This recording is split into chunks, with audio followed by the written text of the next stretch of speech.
ఈ తెలంగాణ రాష్ట్రం పచ్చగా ఉండాలన్నా, పసిడి పంటలు పండాలన్నా ప్రాజెక్టులతో పాటు చెరువులను, కుంటలను కాపాడుకునే బాధ్యత మన మీద ఉన్నది. నిన్న మన మీరందరూ చదివి ఉండొచ్చు, చూసి ఉండొచ్చు. రేవంత్ రెడ్డి గారికి ఏమొచ్చిందయ్యా, హైడ్రా పేరు మీద మీ చెరువుల్లో విలాసవంతమైన విల్లాలు కట్టుకుంటే ఆయన నేల గూలుస్తున్నాడు అని. నేను ఒక్క మాట అడగదలుచుకునే వేదిక మీద నుంచి తెలంగాణ ప్రజల్ని, ముఖ్యంగా హైదరాబాద్ నగర వాసులని, 1908లో ఈ మహానగరం మీద వరదలు ఉప్పెనై కమ్మేస్తే వేలాది మంది ప్రాణాలు కోల్పోతే ఆనాటి నిజాం సర్కార్ మోక్షగుండం విశ్వేశ్వరయ్యను ఆర్కిటెక్ట్ గా నియమించి 100 కోట్ల రూపాయల నాడు ఖర్చు పెట్టి ఉస్మాన్ సాగర్, హిమాయత్ సాగర్ ను నిర్మించిండ్రు. అనంతగిరి కొండల నుంచి వచ్చే వరదల్ని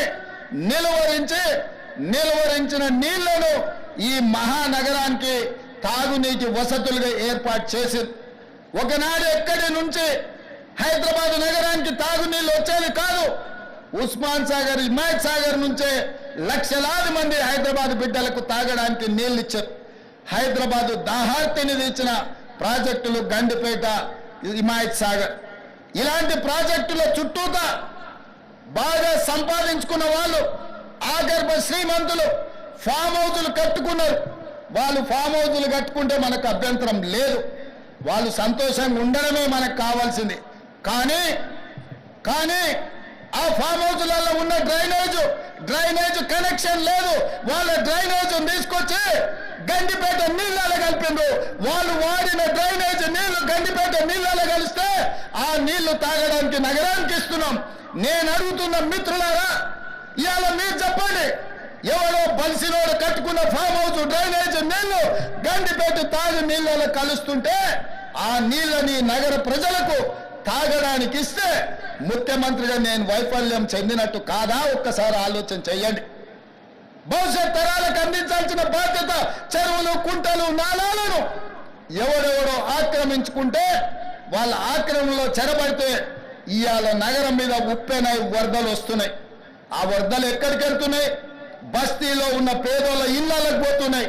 పేదోళ్ళు జీవితకాలం కష్టపడి సంపాదించుకున్న ఫ్రిడ్జ్, టీవీ, మంచము, బట్టలు, కట్టుకున్న బట్టలతో సహా అర్ధరాత్రి పూట వాళ్ళ ఇళ్లకు నీళ్ళు వస్తే తడిసి ముద్దయి అనాథలాగా రోడ్డు మీద నిలబడాల్సిన పరిస్థితులు వచ్చినాయి.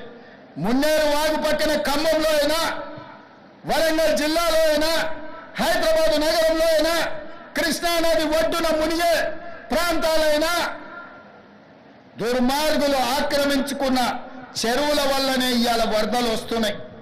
అందుకే హైడ్రాను ప్రారంభించడం, హైడ్రా స్పెషల్ టాస్కే ఈ చెరువులను ఆక్రమించిన వాళ్ళను చెరబట్టాలని, చెరబట్టిన వాళ్ళ నుంచి విడిపించాలని, అలాంటి వాళ్ళను అవసరమైతే చెరసాలకు తోలాలనేది నా ప్రభుత్వ విధానం. అందులో ఎంత గొప్ప వ్యక్తులున్నా, ఎంత మహామహులున్నా వాళ్ళు చెరువులను వదలక తప్పదు. అందుకే ఈ వేదిక మీద నుంచి గొప్ప వ్యక్తులకు నేను విజ్ఞప్తి చేస్తున్నా, అయ్యా, ఆక్రమించుకున్న చెరువులను మీరే వదలండి, గౌరవంగా పక్కకు తప్పుకోండి, నీటిపారుదల శాఖకు అప్పగించండి, మీకేం కావాలనో పోయి దూరంగా కట్టుకోండి. లేకపోతే ఉన్న పలంగా నేల మట్టం కూలగొట్టే బాధ్యత నేను తీసుకుంటా. ఇలా ఎఫ్టీఎల్లో కానీ, బఫర్ జోన్లో కానీ, నాలాలలో అక్రమంగా నిర్మాణాలు ఏవైతే ఉన్నాయో వాటన్నిటినీ నిరభ్యంతరంగా మేము తొలగిస్తాం. మీరు ఎక్కడికి వెళ్ళినా, మీరు తాత్కాలికంగా కోర్టుల నుంచి ఏమన్నా తెచ్చుకున్నా న్యాయస్థానాలలో కూడా కొట్లాడి ఆ స్టేలను వెకేట్ చేయించి మీరు ఆక్రమణలు తొలగిస్తాం. ఇదే కాదు, ఇవాళ మూసి ఒకప్పుడు అనంతగిరి నుంచి వచ్చే కృష్ణానది జలాలకు ఒక ఆలవాలం. కానీ ఇవాళ కాలుష్యం అయిపోయింది.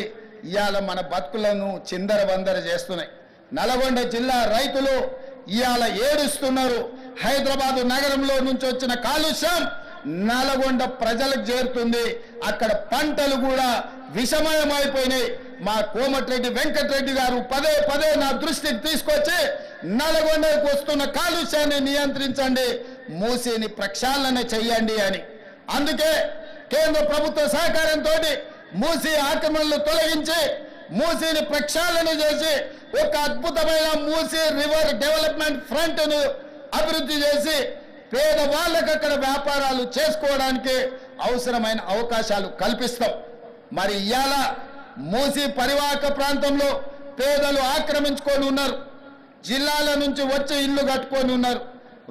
రూపాయి కూడబెట్టి గుడిసెలేసుకొని బ్రతుకుతున్నారు. వాళ్ళ పట్ల మానవత్వంతో వ్యవహరిస్తుంది ప్రభుత్వం.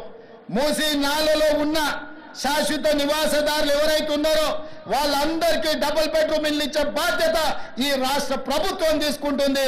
దాదాపుగా 11,000 మంది అక్కడ ఇల్లు ఉన్నాయి. ప్రతి వాడికి 11 కాదు, అవసరమైతే 12,000 మంది అయినా ప్రతి వాడికి డబుల్ బెడ్రూమ్ ఇల్లు ఇచ్చి వాళ్ళని ఆత్మగౌరవంతో బ్రతకటట్టు ఈ ప్రభుత్వం పునరావాసం కల్పిస్తుంది. అట్లాంటి కార్యక్రమాలలో ఇవాళ శిక్షణ పొందిన ఈ ఎస్ఐలు ప్రజల సహకారం కోసం మీరు బాధ్యత తీసుకోవాలి. అదేవిధంగా ఎక్కడైతే ఆక్రమించుకున్నారో మూసీలు, ఎఫ్టీఎల్, బఫర్ జోన్, నాలాలో ఉన్న వాళ్ళు తొలగించండి. ప్రభుత్వ భూముల్లో లేకపోతే ప్రైవేట్ భూముల్లో అనుమతి లేకుండా కట్టుకున్న వాళ్లకు వాళ్ళని ఏదైనా రెగ్యులరైజ్ చేయడానికి స్కీమ్ ఉంది. కానీ ఎఫ్టీఎల్, బఫర్ జోన్, నాలాల వాటికి రెగ్యులరైజేషన్ స్కీమ్ లేదు. ఇవ్వాలి, కాకపోతే రేపైనా వాటిని తప్పకుండా తొలగిస్తాం. వాళ్ళ పట్ల కఠినంగా వ్యవహరిస్తాం. మీ అందరికీ నా విజ్ఞప్తి ఒక్కటే, రేపటి నుండి ప్రజల దగ్గరికి వెళ్తున్నారు. తెలంగాణ ప్రజలకు విశ్వాసం, నమ్మకం కలిగించండి. మన రాష్ట్రంలో గంజాయి మాట ఎత్తాలన్నా, డ్రగ్స్ గురించి ఆలోచన చెయ్యాలన్నా